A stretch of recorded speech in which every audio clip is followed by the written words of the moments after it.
This is NC Spin, an unrehearsed discussion on issues of interest to North Carolinians. Now, here is your moderator, Tom Campbell. Welcome. You've heard and read the spin the media and the politicians have put on the issues of the day. To get the correct spin on what's going on in North Carolina, let's introduce you to our panel of experts. They include former Representative Connie Wilson, Chris Fitzsimon from NC Policy Watch, syndicated columnist John Hood, soon to be published again, book author. We'll talk about that when the time is appropriate, and political analyst Peg O'Connell. Well, this week should be a very interesting show for you. We begin by discussing the Supreme Court decision declaring school vouchers are constitutional, and we wonder what the fallout might be. We also consider whether North Carolina is going to resume executions for capital punishment, and we follow two parents on trial for allowing underage drinking in their home. Should be stimulating. Let's get started. In a 4-3 decision, the North Carolina Supreme Court overturned a Superior Court decision that declared that North Carolina can use public tax dollars to fund children going to private and religious schools. The decision clears the way for the voucher program to be expanded, both in numbers of dollars spent as well as students eligible to receive them. The justice verified that the decision hinged on the public purpose clause of our Constitution, ruling that tax dollars used for education can be considered a public purpose. Senate President Pro Tem Phil Berger said, "This ruling makes clear that parents, not education bureaucrats or politicians, ought to be able to choose the educational pathway best suited for their children's needs. And it empowers thousands of low-income families across the state to make that important choice." But in dissent of the verdict, Justice Robin Hudson wrote, "The main constitutional flaw in this program is that it provides no framework at all for evaluating any of the participating schools' contribution to public purposes. Such a huge omission is a constitutional black hole into which the entire program should disappear."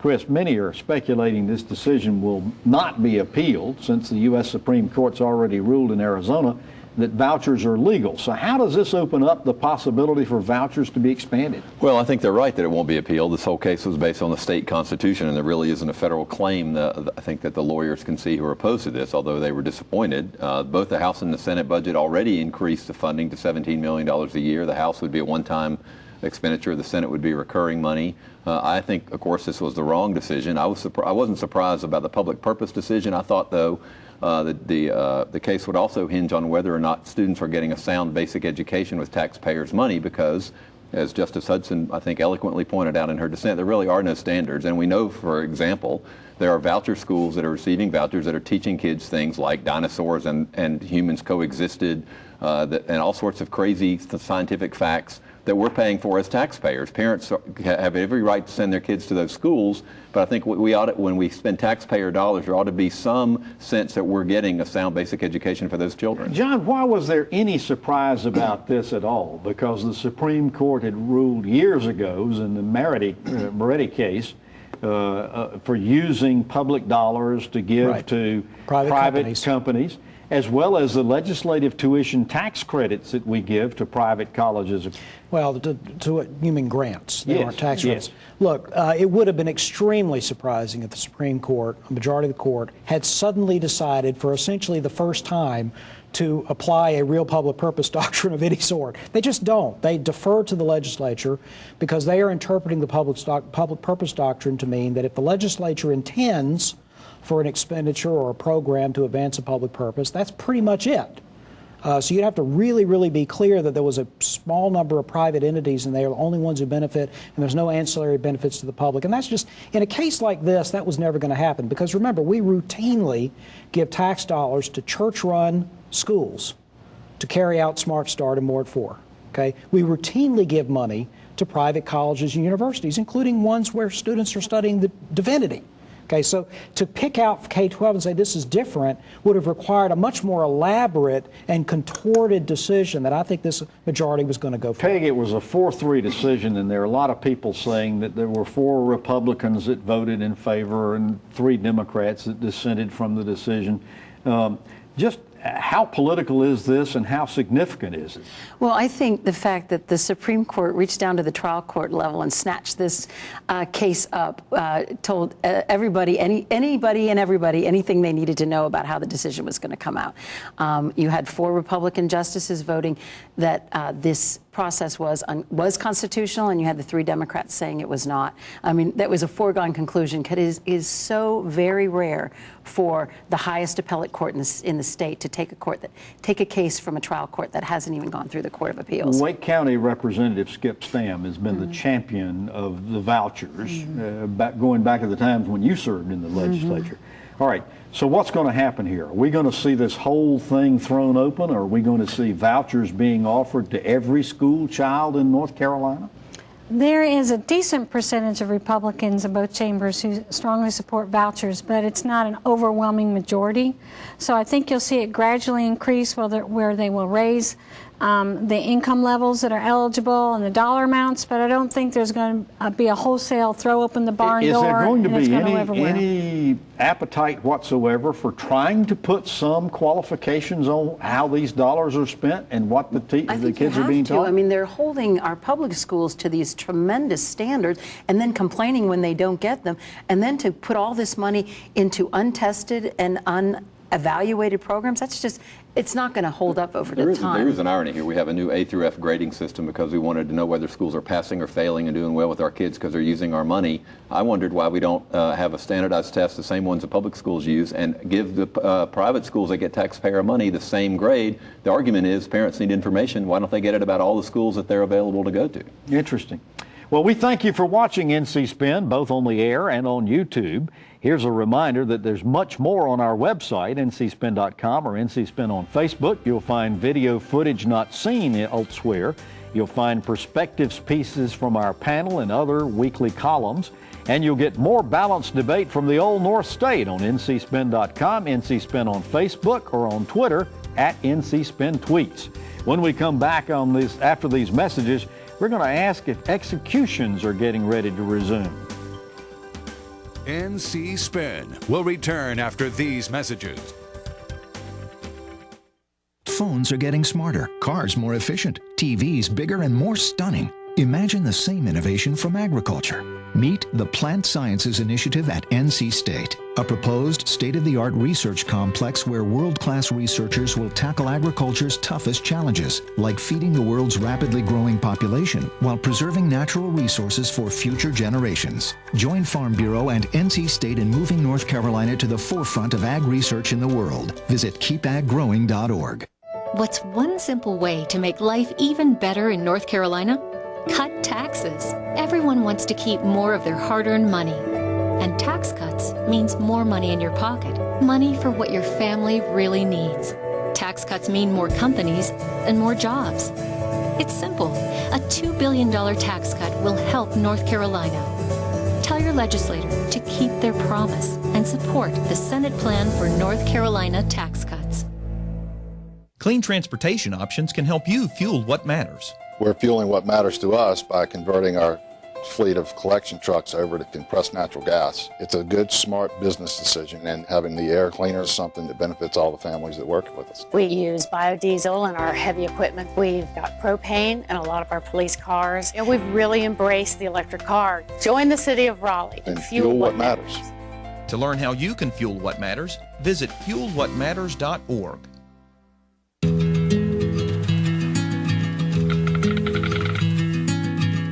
The cost of everything has gone up dramatically over the last 75 years.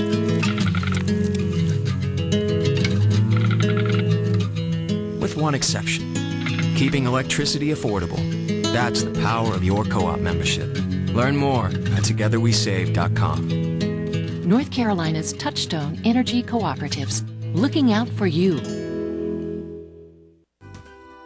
We now return to NC Spin. North Carolina hasn't executed anyone since 2006, but all that might be about to change. House Bill 774, called Restoring Proper Justice Act, would repeal the law requiring a physician to be present to monitor lethal injections. The bill would also exempt the Rules Review Commission from oversight over the protocol to be used and would leave it to the Department of Public Safety as to whether to release the name of the manufacturer of the drugs and the cocktail. Connie, big debate on the House floor as to whether or not this legislation was in favor of the death penalty. Representative Leo Daughtry said, we already got capital punishment. This is just expediting. Is he right? Can we expect executions to resume shortly if the governor signs it and becomes law? Basically what the bill does is take care of procedural hurdles that are out there already. The North Carolina Medical Board has said that physicians are really not allowed to go ahead with these executions. So if the law says you have to use a physician and the medical board says the physician can't do it, the physician's not going to do it. So this bill takes care of that and says that other medical professionals who are qualified can do it. It also takes it out of the hands of the Rules Review Commission, and the Rules Review Commission isn't there to make sure that every jot and tittle is done exactly right in the process. They're just there to make sure that the agency has legislative authority and all the the publications have been done properly. So the hurdles that have been out there that have delayed executions are taken out of the way. Well, one of them recently involved the cocktail that was being used, the combination of drugs and so forth like that. Now, this law, as Connie says, is going to prevent us from even knowing what it is. Doesn't it take away that argument? Well, for a group that came into office guaranteeing more transparency, I think that's only slightly ironic. Clearly, people are going to figure it out. I think the other thing, and Connie just mentioned it, is the medical board in 2006 started this issue, and I'm not saying it's a problem, I think it's a good thing, saying physicians cannot participate in executions. Well, they also regulate nurse practitioners and physician assistants. So I have a feeling that pretty soon there'll be another ruling coming down from the medical board that will say these two practitioners can't participate. And so I guess you're going to have an EMT, a guy who does, or a woman who's made her whole career saving people's lives under heroic circumstances, executing people. It's barbaric. Kristen, we've had a lot of recent demonstrations that people who were on death row were exonerated because of improper trials. If we're going to speed up these executions now, what can we do to ensure that we don't execute innocent people? Well, that's the question. I think it ought to send chills down people's spines when they hear Representative Daughtry say this is about expediting the process. It was just last year that a man, Henry McCullum, who spent more than 30 years on death row. In fact, his case was used by Supreme Court Justice Scalia to say this is a reason why we needed the death penalty. This case was so heinous and this man needs to be executed. Well, he didn't do it. He was innocent, and he was on death row for 30 years facing his execution. So I think we have a long ways to go. Humans are imperfect. This is something you can't take back, number one. Number two, please don't tell me that we're about to now kill people in secret. The only thing worse than executing people is killing people in secret with secret drugs that we ought to have a right to know what they're using. John, the public opinion polls show that the public opinion for capital punishment is changing. It used to be very overwhelmingly in support. It is now moving more and more in favor of not having the death penalty, especially since those who are convicted can be kept in prison for life. Is it time we had another discussion and another debate about capital punishment and whether we should have that as a practice in this state? Well, we're having it now. We've never stopped having it. Well, should we vote then? I think that there are some modest changes in public opinion, but most people favor capital punishment. They favor capital punishment for the same reason I do. They simply cannot imagine a just punishment for some crimes that is less than death. There are the crime and the punishment have to be somewhere in the same ballpark. And for certain kinds of capital murder, certain kinds of serial killers and so forth, life in prison is not a just outcome. Now, there are all sorts of issues you could discuss. How do you handle the appeals? Do we have enough material and resources available to provide defense? All the different procedural questions I think are entirely legitimate. But at the bottom line, even in European countries where capital punishment has been outlawed for years, the public opinion is different. Because fundamentally there is a basic, I think, human impulse that is widespread that there are certain crimes whose only just punishment is death. I go back to my first question. Is anybody willing to speculate when we might see the resumption of executions in North Carolina? Well, I think it'll be a while because I think this will be litigated. This law, I think there's real constitutional questions about what can be kept from the public and what can't be. There's an issue that Peg raised. I don't think it's going to be anytime soon, thank goodness. And I think the secret part makes it much closer to cruel and unusual punishment and a violation of the 8th Amendment. So we're liable to see other lawsuits? Yes. Full employment for lawyers. And this isn't the only lawsuit that's out there. No, it certainly is not. We talk about them quite a bit. Every week, as a matter of fact, it seems like. After these messages, we're going to talk about adults who allow underage drinking. NC Spin will return after these messages.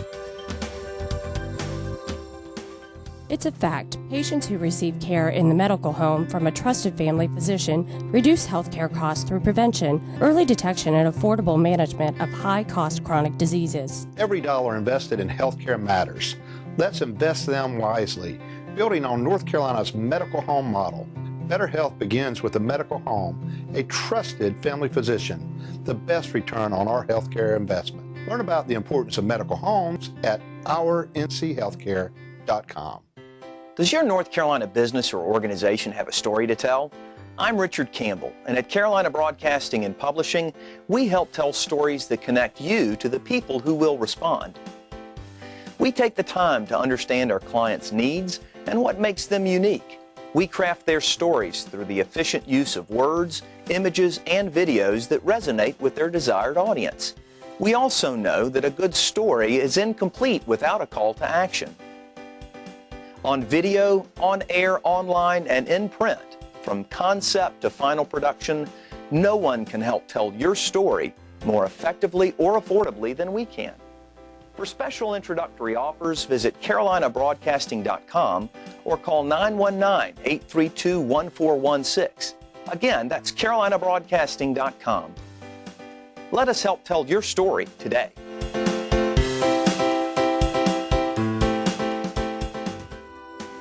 We now return to NC Spin. The court trial that began this week for two parents who were accused of providing alcohol to teens at a wedding reception. One of those teens later died after crashing his vehicle into a tree. The parents asked that the charges be dismissed, saying that they were being targeted with deliberate or intentional discrimination and that the bartenders at the party should be charged. But a Wake County Superior Court judge refused to allow the charges to be dropped. Peg, we've had these laws on the books for years, but some parents say they know the teens are going to drink and they feel like it's safer for them to do so in their own home rather than be on the streets. Is it safe to say that this could be a sobering wake-up call to parents?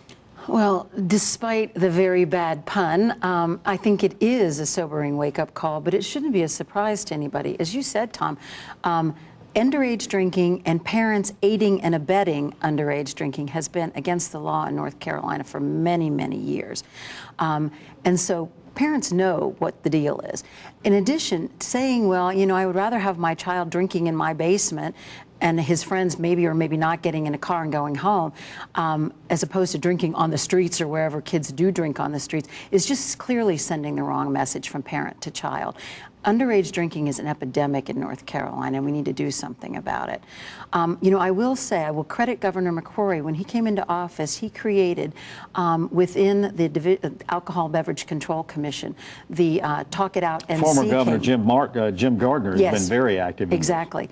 The Talk It Out NC campaign, which has developed evidence-based strategies, done a lot of research to see what would be most effective in curbing underage drinking. And what they've found is the thing that would make the most difference to middle schoolers as they start to consider drinking is that their parents talk to them about the dangers of drinking, but that they start before the kids actually pick up the first can of beer or something like that. So I think Talk It Out NC has got some strategies for parents, and I think parents should pay attention. John, as I sit here and we're talking about this, you're the one who has two teenagers. I do. Currently, and I mean, let's face it, everybody knows these kids, not all of them, but a lot of these kids. A number of teenagers whose last names are not Hood might be in this situation. So you're absolutely convinced of that? I agree with Peg. I don't think you even play the game of pretending that you're not sending a message and say, well, they're going to drink anyway, and therefore ... That's the first problem right there. First of all, they're not all going to drink. They're not all going to drink. I didn't. Lots of kids didn't do that. Yeah, but we're old. No, even kids, a lot of kids today do follow the rules. They do follow what their parents suggest, and at least they don't drink and drive. So now, that having been said, I have never been all that comfortable with blaming people for actions that somebody else ultimately took. So I'm a little nervous about this liability that bartenders might have, or that now parents are a different matter. They are responsible for what their kids do or don't do. But I think that people should be told unmistakably what will happen to them legally if they get behind the wheel of a car when they're inebriated, or they allow their children or anybody else that, that they're responsible for to be in that situation. Chris, let me just ask you the question. This is a fairly prominent family. This is a sad story. I mean, it's one as anybody that's been a parent certainly has to feel for everybody involved in this. Why do you think the Wake DA decided to make an example of this particular instance? Well, I have no way to know, and there is no, I mean, nothing good's going to happen here because somebody's life was lost. There's no happy outcome. I suppose you could conjecture that the reason the DA is making a big deal of it is because of the things that John and Peg said to make this case very plain and make it as public as we can, that parents shouldn't allow their kids to drink, although parents have been trying not to allow their kids to drink for a long time. I mean, we can do all we want, and some kids are going to, and we have to figure out the best way to do that. I think a public education campaign is a good idea, but we're going to have to come to grips with the fact that we're not going to ever stop it. My dad told me if he ever caught me drinking, he'd beat the hell out of me, and I believed him. But that was a long time ago. We've heard a lot of conversation, Connie, from people who are saying, okay, so what's going to happen here in the future is that people are going to have parties that are adults-only parties and not invite teens if there's going to be alcohol served. Can that work?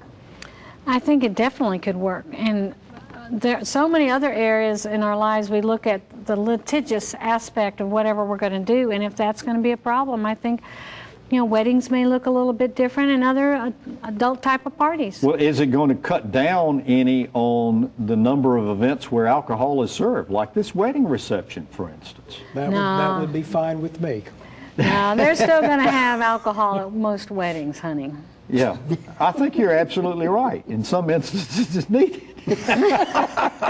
Not in my wedding, though. It wasn't needed. So is this going to put people on notice, Peg? I think it is. I mean, we were winking and nodding at this for a long time, not just here, all over the country. And there was a similar, some ladies in prison in Ohio for exactly the same thing. And nobody even died in that case. So if we're going to have a law and we want to enforce it, then we've got to be serious about it. And our children are at risk. So either have the law and enforce it, or do away with the law and be quit like pretending. Texas, where a parent can buy a 14-year-old a beer. All right. After these messages, we're going to ask the panel to tell us something we don't know. NC Spin is brought to you in part by the North Carolina Farm Bureau. The Farm Bureau and Agriculture. We keep North Carolina growing. Hi, I'm Linda Loveland. I want the best for my kids. Feeding them foods they like within my budget is a priority. But what do we really know about these foods? North Carolina farmers and food experts give you a website to find it all. FeedTheDialogueNC.com, a place where moms like you and me can learn more about the foods we eat and the farmers that feed us. Check it out. Add your input and help feed the dialogue. Let's talk food at FeedTheDialogueNC.com. Every year, North Carolina patients undergo 635,000 same-day surgeries. 72% of these surgeries are performed in our highest-cost hospital facilities, adding as much as $2,000 to every procedure. The state's outdated Certificate of Need law prevents competition from lower-cost, higher-quality same-day surgery centers, inflating healthcare costs and limiting patient choice. Tell state lawmakers it's time to lower healthcare costs now. It's time to make a simple fix to an outdated law, increasing patient choice and lowering healthcare costs now. You can help. Visit reformconnow.com and tell lawmakers it's time for a simple fix to an outdated law. It's time to lower healthcare costs now.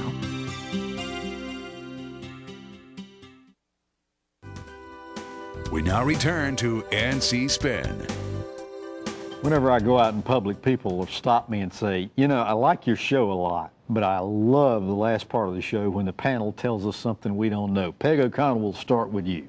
Well, something people may not know is that this coming Tuesday, there will be a bill heard in the local government committee that will allow, if it's passed, the increase in the number and size of types of fireworks that are sold in North Carolina to the public, not to professionals, but to the public. The fire community, the safety community is up in arms. Every year, hundreds of people are hurt, burned, killed by fireworks. And in North Carolina, over 40 people in the last 2 years went to the burn center because of fireworks. So if we increase the size and make them available all year long as opposed to the special times of year, we're just looking for trouble. I think parents should be very, very concerned. I remember hearing a lecture from your late husband, Jim Long, about that very subject. Well, and you know, he worked to make sure that we don't have those kinds of South Carolina fireworks in North Carolina. John Hood, tell us something we don't know. I don't know that this is all that mysterious. It's pretty predictable, but it's certainly true that Democrats in North Carolina are going to be making a concerted effort in 2016 to win some additional legislative seats in the House and the Senate, and believe they have some opportunities. They think that Hillary Clinton, assuming she's the nominee, will be a good turnout engine for the Democrats, and they believe they have at least a handful of seats in both chambers that they're competitive in 2016, including districts that have over time been shifting a little bit away from a Republican lean and more towards a swing. All right. Chris, tell us something we don't know. We've talked on this program before, but we talked, in fact, last week about the comments made by Senator Tom Apodaca saying that Governor McCrory doesn't play a role in much of anything. This past week, Representative Shepard said the governor needs to keep his mouth shut. No, he said shut up. Well, he said he needs to keep his mouth shut. But what's interesting is that, and the way that played out is there was discussions the week before last that a bond issue could have been on the House or Senate floor this past week. Things got broke down, and part of the acrimony is the reason that there wasn't a bond issue, an infrastructure bond, at least close to the House or Senate floor. That it shows you an example of one of the reasons why the session is dragging on. It really is the relationship is so sour between the governor and some legislators. Interesting. Connie, tell us something we don't know. I represent the orthopedic and ophthalmologists across the state, and we have been working for many years on certificate of need reform, which I know you've talked about. I've heard about that. I know, and there's a commercial on all the time about it. I love that commercial. But anyway, a couple weeks ago, United Health, with their Medicare Advantage plan, came out on cataract surgery, saying there had to be pre-authorization if an ophthalmologist was going to send a patient to a hospital-owned facility. So what we're seeing is there's tremendous pressure from the healthcare system to go to lower-cost providers like ambulatory surgery centers that would be physician-owned, and all that's playing into what I think is going to be a very positive year for CON reform, and we will see something in the budget in the next 4, 5, 6 months, whatever it's going to be. That's the most optimistic I've heard. That's right. Whatever. Whenever it passes. Whenever. We're going to be there. Out. Well, you've heard our spin on the issues of the day. To stay informed all during the week, give your feedback, and read our weekly column, be sure to visit our website, ncspin.com, or catch NC Spin on Facebook. And we hope you'll join us next week when we'll have more balanced debate for the Old North State. Until then, stay informed and watch out for the spin. Join us next week and get the spin on issues facing our state.